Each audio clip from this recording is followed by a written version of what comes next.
You just see a little bump of the microphone. Yeah, no, it's fine. I mean, not everybody needs a professional looking boom mic like a guy. No, I mean, you're the boss lady. I so you think gotta have the specials. I was just really impressed with Spike Cohen in the first time I ever had a Zoom conversation with Spike Cohen.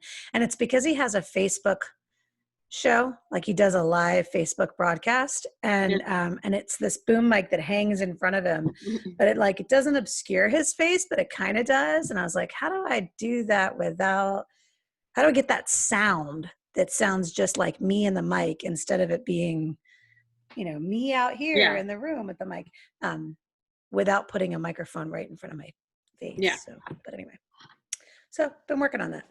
Invested just a little bit in that. All right, let's do this. Yeah, and I was thinking that even though the show notes don't say the whole, what is it, results, responsiveness, revenue, that concept, I'm sure it will come up, and that's going to be my opportunity to plug the coming soon book. Yeah, absolutely. Okay. So that we can tell people for a full explanation. If you really want a guide to how to do this, then your first step is this textbook and or guide rather. Mm-hmm. All right, cool. Are you ready? Yeah, I'm actually timing this one. So at around 19 minutes, Okay. I'm just taking a look. It's 5:14, so I'll get down to the 32 time frame. Yeah. All right. So good. Let's do this. Welcome back. This is episode 6 of Earning Mileage. I'm Casey Whitener, and this is Jody Kane Smith. Hi, Jody. Hi. And so we are Clemson Road Creative. We are a consultancy based out of Columbia, South Carolina. Jody's down in Alabama. How's Alabama today? It's still hot. Still hot. You'll have that. Summertime. So it'll Jody, be hot until November. Yeah, well into football season. Blistering. Yeah. We can only hope that we'll all be sweating it out together in football season this year. So we are working right now on our YouTube channel, Earning Mileage. What we've been talking about is entrepreneurship. We've been talking about remote work management. In our last episode, we talked a lot about autonomy and getting your workforce ready for remote management. And some of that comes out of this sort of crisis, although I'll be honest with you, I didn't think of it as a crisis, because if I get to go home and work from home, to me, it's like this gigantic win. And my 12-year-old daughter also felt like it was a gigantic win, because who doesn't ever want to get out of middle school and never go back, right? So for the two of us, Team Whitener over here is thriving here in this, but I understand it caused a lot of grief in a lot of companies. And so that's really what we're going to talk about today, is going into remote work sort of in crisis mode. And then how do you kind of walk that back and create a better strategy for going into it? So you've got a really good story about this. I have a couple of stories. So, tell the most important one. First, I have a comparison. You were saying that for you and Holly, it wasn't crisis mode. Right. Life in my house was a little different because my typical remote work environment was very much interrupted by the presence of the most adorable 5-year-old on the planet. Yes, he is the most adorable 5-year-old on the planet. And I love being with him. However, I don't know how to teach a 5-year-old how to read. I don't know how to teach a 5-year-old really anything, honestly. Like, I'm not equipped for that. So his academic development really came to a halt when this happened. And that was a crisis for me personally, because he's really smart and I didn't want that to happen. But whenever, my husband or I would try to do school with him, do the little worksheets and stuff they sent home for him, he would tell me, well, Mama, this isn't school. This is home. And when I'm home, I get to do what I want. Oh, no. I do school stuff at school. Yeah. And I think, and I say that because I think a lot of companies, there were probably members on their leadership team that had that same fear. Well, are people actually going to work when we send them home? Are they going to look at it and say, this is still work, this is still your job, you still have to produce these results? And I'm sure some of them, it was a bit of a panic, and it was, can I trust my employees to do this? Is this really going to work, or is all business going to come to a stop? Then the second story is, this did happen to one of my sisters, her very large company, that honestly even has a large remote component to it, because they're a national company, but their headquarters are here. And then they have satellite offices. They have people in hospitals doing software, things like that, because they're a software company. But they did not have a plan to transition quickly their in-office employees to remote. And my sister is a pretty important person with this company, in that she is the one that processes payroll. So I'd say that's pretty important. Yeah, everybody needs to get paid. So she, they immediately, like on a dime, sent her home with a laptop, and told her, okay, here's the Zoom meetings, here's this, here's that.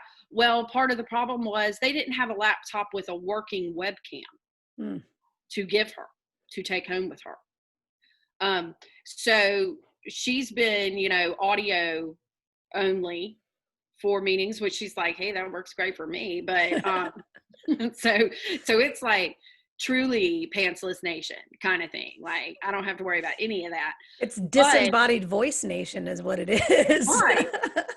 But at the same time, especially as this kept on and kept on, the kind of lack of agility in that company really started weighing on her as far as how she could get her work done.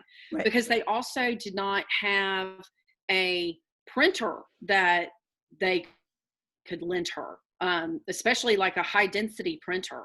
Mm-hmm. And there's some things that she just has to print out. It's still part of the job. And she's like, and then she has to, get in her car and drive these printouts to where they, home office where they need to be. It was a lot of things like that we're just not using the technology that was there for us in the first place. And so I think a lot of companies kind of got caught on their heels, like, oh, I don't really know how to do this. Yeah. I think you're hitting the nail exactly on the head right there, because I think for years, people like us, consultants, have been saying to these companies, hey, you ought to be considering a remote work policy. Hey, you have the tools to be able to put into place a remote work policy. Hey, do you have your systems and your processes documented so your people can go remote? And you know what they kept saying over and over and over again was that remote work was a reward, that they were going to reward their employees with remote work if their employees had proven worthy of said reward. And so there wasn't a sense of urgency about creating this transition. And then they got caught. I think you're exactly right. They got caught not being ready and not having the protocols in place to be able to do their work remotely. And then in the case of my sister, she's actually wanted to be partially remote for a very long time. She's been asking for this because it just works better with her life. Mm-hmm. And for a lot of people's lives. Yeah. And she is a department of one. For a while she had an assistant, and then they decided financially it wasn't worth having the assistant. Mm-hmm. So they got rid of the assistant. So now she's back to being a department of one. Well, are you going to walk across the entire campus to ask her a question, or are you going to call her on the phone or shoot her an email? Right. You're going to do one of those things, because we're lazy. Human beings are inherently lazy. So her whole thing was, I'm doing my job. Why can't I, do my job a couple of days a week from home? Mm-hmm. Because then, she starts work at 7:30 in the morning. She's a disciplined person. She can finish up, do everything she needs to do by 3:30 in the afternoon. That gives her an hour and a half to actually be involved in the rest of her life. And this is what we talked about in our previous episode, was it's about recognizing what your people can do for you, what the results are going to be, and then how do you manage the results, manage the processes to get to the results. And in your sister's case, she's somebody that could be trusted. She just had to be trusted. Somebody had to Yeah. trust her to do this. And then they didn't have a choice. When Yeah. the town gets shut And down, you don't have a choice. and for anyone who feels that there are not a ton of us out there that will say, okay, this is the project, this is what you need me to do. Yes. Awesome. And you think it's going to take me 8 hours to do it? Yes. I'm going to pay you 8 hours to do this. Well, then I feel like, like that old game show, Name That Tune. Well, sir, I can do that in 6 hours, or Right. I can do that in 4 hours. Right. And if you don't think me doing something in 6 hours to the quality that is expected of me, and therefore I get an extra 2 hours in my day, then I respond with what my husband always told me: minutes equal hours, hours equals days, days equal weeks. Mm-hmm. And so for those of us who really want to live fully, and, I am one of those people who overloads my schedule and I'm constantly doing stuff. Those minutes are important. Yeah. And those minutes add up typically to something either really great and just fabulously creative, or it ends up being, 2 hours of just walking around the neighborhood with my kid, Yeah. which is also awesome. You know what I did earlier today? I snuggled on the couch with my 12-year-old and we watched one of our favorite Tinkerbell movies. Your 12-year-old still wants to do that? Can you believe that? She came downstairs and she was like, "Can we watch The Pirate Fairy?" And I was like, "Absolutely." And so I closed my laptop and I put it aside and she sat down next to me and she was like, "I'm going to get a little closer." And like pulled the blanket up and I was like, "I love everything about this. My phone better not ring." Imagine how much better the world would be if we all had that kind of freedom to Mm-hmm. actually say, right now in this moment, this is the most important thing, instead of constantly having to tell the people that we love, no. I can't right now. I have to work right now. Yeah. Mom needs her space or whatever. Yeah, I agree. And, I'm coming from my office here at home in my house and the door is closed. And when I come in here to record, it's like I want a little blinking light outside that says, "I'm recording, don't open the door." But I think that having the ability to then go out into the house and just check on them. How are you doing? What's happening? Yeah. Holly and her friends, they're playing video games, and just being visible and being present with them is so important, especially because she's 12, right? Like that's Yeah. just such a big deal. But we were talking about in last episode, and we wanted to kind of continue it on today about how do you examine the work that people are doing for you and really quantify that work? Because we don't want to quantify it in hours. We know that hours, time, does not equal work. We know Yeah. that that is a false narrative. And that when people tell us that 8 hours a day, 40 hours a week is a full-time job, excuse me, but fuck full time. Like I don't want to have anything to do with a full-time job. What I want to have is a full contributor. I want somebody who's dedicated to my company, who's going to help me grow my business, who's going to do the work that I need done when I need it done. And I don't care if it takes you an hour a week or 40 hours a week or 80 hours a week. Yeah. I just want a contributor that's going to be measured by the results that you're able to give me. And to me, that's a very radical management perspective, but it's also the way that we give people back their lives, because it's not fair to take 40 hours a week from people. It's just not, especially when it doesn't take 40 hours for them to do the job. Yeah. I think what Clemson Road Creative has really taught me is they've taught me how to approach management and work through a project management scope and not a people management scope. And so my unpaid side hustle, my baby, is Mobile Literary Festival. Right. And I think the first two festivals, I did it, or it might have been just the first one, I did on my own, basically. I was the lead, and I had a couple people with the library system that would take care of, things like the space that we were holding it in. And then I brought on my godson, Carrie. And Carrie didn't want to be the face of the festival. She just wanted to help. And I was like, how do I do this? And so I approached it from a project management perspective, which was at the beginning of every week, I would send her like the list of tasks that I needed help on. And, we would make the whole action plan for the whole planning period. Mm-hmm. And then week by week, we were ticking things off that action plan. And so it's not like I was managing her. Right. It was, hey, here's the next items on the action plan that I need accomplished. And I need them accomplished by this date.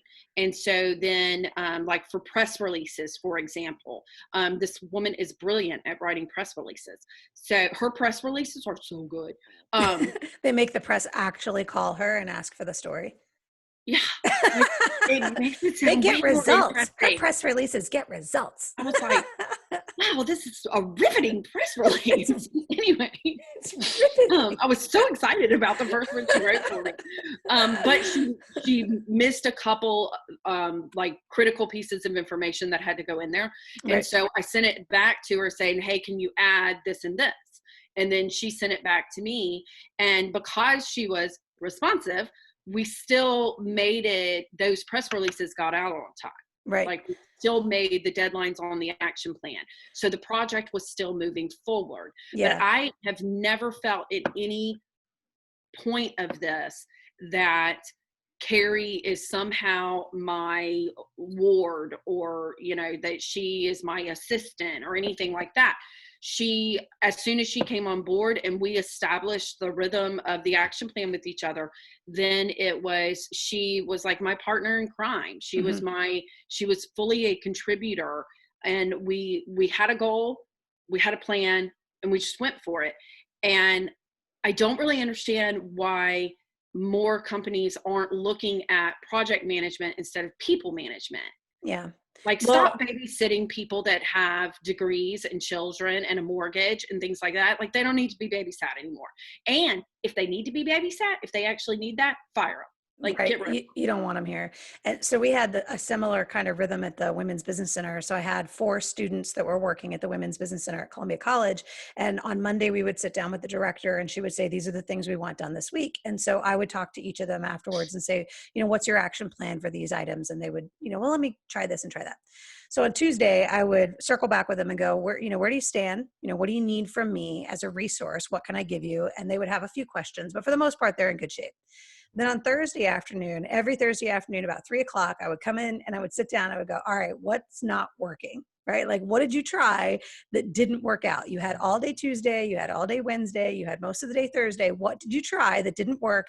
And how can I help you get over the hump here? And how can I make sure that this project gets finished by Friday? And so then on Friday, we were able to close everything up and we got everything we needed done. And so this was a rhythm every single week. And those key performance rhythms where you get into the habit of, we're going to plan the project and we're going to put these different milestones in place. And it's everything from like software implementation projects. There's a methodology called Scrum management, where you take big projects and you break it into smaller bits of work, these little sprints that you're going to do, right? And inside the sprint, we're going to do these things. And the Scrum methodology says that if the item that you want to do is not in the sprint, you need to put it into another sprint and we'll get to it later, but we're not going to work on it right now. Yeah.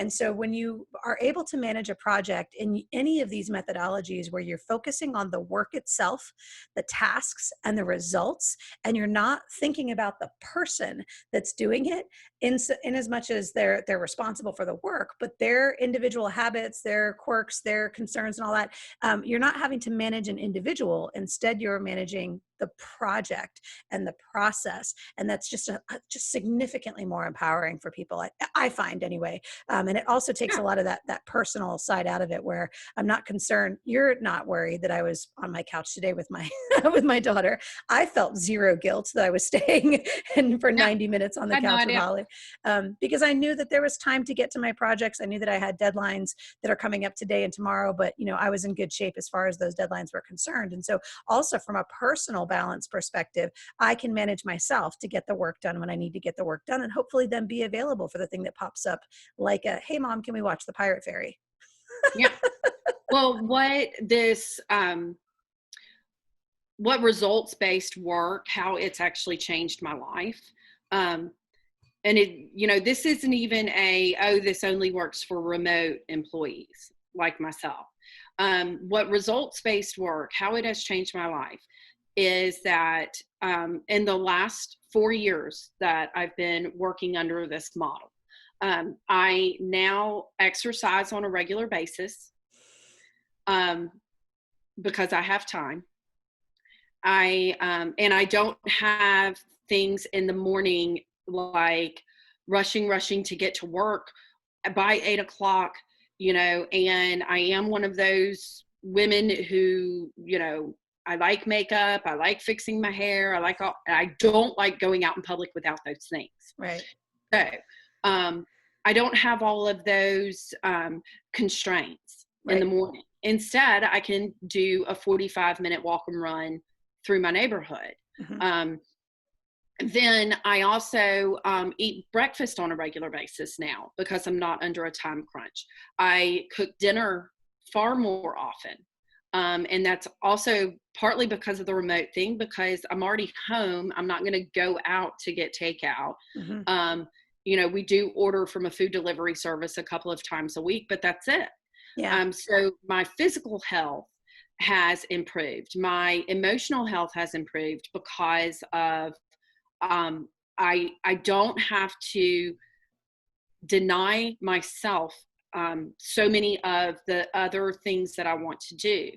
I am able to continue creative writing because I have time in the day to do that. Yep. I planted a garden this year and things are actually growing. I'm having like some kind of crazy cherry tomato bumper crop right now. I have so many tomatoes, I don't know what to do with them, but they make me so happy. So one of the advantages that you're touching on, though, is having that freedom to spend your time the way you want to spend your time. And people don't get more time than other people. Like, time is the same for everybody. It's 24 hours in a day and you get your lifespan and that's it. And when your company buys your time for you, there's not a dollar amount in the world that is worth giving up your time for. Let me make that very clear. There is no dollar amount because you're not going to get it back. Once you've given it to your company, and even if they paid you for it, you're never getting it back. And when you're choosing or being forced, right, to give your time to your company in exchange for money, it's a kind of just spiritual slavery that says, I don't have control of the life that I'm trying to build and the life I'm trying to lead. And I can't be more passionate about this. I truly believe that if you're paying somebody for the contributions they can make to your company, those contributions, whether they're intellectual, whether they're physical, there's a guy out here that's going to build my deck, right? If it's a physical thing, he can build a deck. I don't know how to do that. He's not charging me by the hour. He's charging me for the finished product of the deck, right? Like, that makes perfect sense. Why in the world would he get paid by the hour when he could probably do a deck a whole lot faster than a lot of other people, right? Like, it doesn't matter what the fruits of your labor are. You should get paid for the fruits of your labor, not for how long it takes you. And I'm just extraordinarily passionate about that. And I feel that the older I get, the less time is ahead of me and the more time is behind me. And I want to protect it. I want to be fierce about it. And I wouldn't want any of my contributors to feel like they sold me their time. No. The other huge benefit that I have gotten out of a results-based work environment is, personally, I find it very gratifying that I am paid for what I do. And that's it. I can, the standard is there. I know where the standard is, what I have to meet. I know what I want to exceed because I am competitive. And when you run a results-based company, it's not only that you're paying people for results, but that you're also inherently then going to give them feedback on their results. And I am one of these people who I'm competitive. But I really need, I hate to admit, I need validation. I need people to say, hey, this was awesome, you know, or this didn't work very well. Take another stab at it. Okay. Like, Yeah. and that's where my competitive spirit comes in. Oh, you don't think that was good? Oh, I'll show you good. So it works really well for me to feel like I'm noticed and I'm seen, and that the work that I'm turning in actually matters. And it's not, it's the Chandler Bing on Friends with the report. God, what was that called? It was like the weenus. That's what it was called. And he's like, I'm looking at the weenus. And he's like, and then it dawns on him, nobody cares about the 1,000-page report he's looking at. Nobody cares. His job doesn't matter. His friends that are like living on top of each other don't even know what he does for a living. They don't care. I don't want work to feel that way. No, I've I been agree. there, and I can't go back there. I agree. And there's an intrinsic motivation associated with that. What's my personal validation? How do I feel like a valuable contributor? And in a results environment, a results oriented environment, when you're looking to people and you're saying, I need for you to be responsive. When I have questions, I need for you to respond to me. We have a communication method that we're going to use, right? So responsiveness, when I'm asking you to contribute to the revenue of our company, you're helping our company stay afloat. You're helping our company stay in business. Let's make it very clear how you contribute in the revenue side. And then on the results side, you're giving me your very best on these opportunities. And sometimes it's opportunities that stretch you a little bit, things that are not necessarily in your wheelhouse. Do you want to take a stab at this, or do you want me to find somebody else to do it, right? There's all these opportunities for intrinsic motivation for you to feel like a valued contributor. And I hope that you do. And I think that the structure that we have, the results oriented model that we have, we call it the knowledge alternative work models.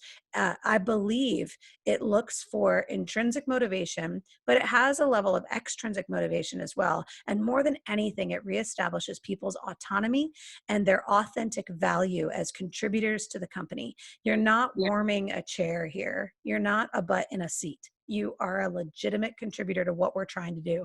And I think a lot of our big companies have gotten away from that, but we have it. We're still a small company. Yeah. Or any managers who might be listening to this and think like, or watching this and think, wow, this sounds like something I'd really like to do for my employees. We're going to be releasing soon Redesign Work Volume 1, A Beginner's Guide to Autonomy. So, and that actually goes in more detail and more of kind of a guide format than our casual conversation here. But it goes, it guides the manager through establishing results, responsiveness, revenue kind of style of management. It explains the knowledge alternative work models and how those can be introduced into a company. And then, of course, I do feel obliged to say that if this is something that you as a manager want to do for your employees, we can actually coach you through that. We can help you. It's kind of what we do. It's what we know. And we do consider ourselves leaders in this work environment revolution. Yeah. So, Absolutely. You said it yeah. exactly right. So if you're watching this right now and you're thinking, wow, all of this stuff really resonates with me. I'm a manager, I'm a business owner, I'm a director, I'm an executive, whatever. And you're thinking, gosh, I really want to take a look at this. Go to clemsonroad.com and look for our knowledge alternative work models. Reach out to me, reach out to Jody, subscribe to the channel. There are links in the comment section down there at the bottom. We continue to talk about this. We're glad to have a conversation with you about this. In fact, we'll give you a free 30-minute conversation about this if you reach out to us and say that you saw it here on the Earning Mileage podcast, YouTube channel, show. If you subscribe, then you'll get the email update about the book launch. Yeah, that's exactly right. You'll know exactly when the guide is available and you can use it. And it comes with all of these awesome tools that you can actually download and print out and all this kind of stuff and really use in your company. So I'm pretty excited about this. this guide. I'm excited about it too. Look for the launch event. All right. Well, thank you, Jody, for this particular episode. We've been talking about results-oriented work models and how you can incorporate them into the operation that you currently have. It's a relatively easy process, and we're glad to walk you through it. But this is the workplace revolution. We are redesigning work here at Clemson Road Creative. We'll see you next time. Thanks, Jody. Bye. You're welcome. Bye bye.